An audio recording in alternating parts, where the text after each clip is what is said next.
Loader ആയിട്ടുള്ള ഒരു revolver, ഒരു തോക്ക്. ആ തോക്ക് ഈ ടേബിളിൽ കൊണ്ട് വെച്ചാലോ? തോക്ക് ഒറ്റയ്ക്ക് എഴുന്നേറ്റ് പോയി മനുഷ്യന്റെ സഹായം ഇല്ലാതെ എല്ലാവരും വെടിവെക്കുവോ? ഇല്ല. ഇനി ഏറ്റവും കുഴപ്പം പിടിച്ച സാധനം മനുഷ്യൻ കണ്ടുപിടിച്ചത് ഏതാ? ബോംബാണ്. ബോംബ് ഒറ്റയ്ക്ക് വിമാനത്തിൽ കയറി ഉക്രൈനിലും പാലസ്തീനിലും പോയി ബോംബിടോ? ഇല്ല. എനിക്ക് കുഞ്ഞുങ്ങളോട് പറയാനുള്ളത്, ഇത് നോളജ് എക്സ്പ്ലോഷൻ നടക്കുന്ന കാലമാണ്. വിജ്ഞാന വിസ്ഫോടനം.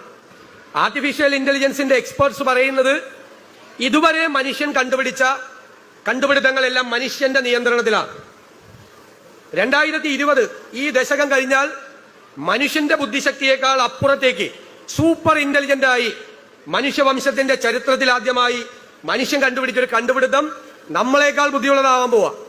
സയന്റിഫിക് ടെമ്പറിനെ കുറിച്ച് പറഞ്ഞത്, ശാസ്ത്രബോധത്തെക്കുറിച്ച്. നമ്മൾ കേരളത്തിൽ കൂടുതൽ ശാസ്ത്രബോധമുണ്ടാക്കാൻ ജവഹർലാൽ നെഹ്റുവിന്റെ നാമധേയത്തിൽ സയന്റിഫിക് സെന്റേഴ്സുകൾ, സയന്റിഫിക് ടെമ്പറിനുള്ള സെന്റേഴ്സ് ഓഫ് സയന്റിഫിക് ടെമ്പേഴ്സ് ആരംഭിക്കുക.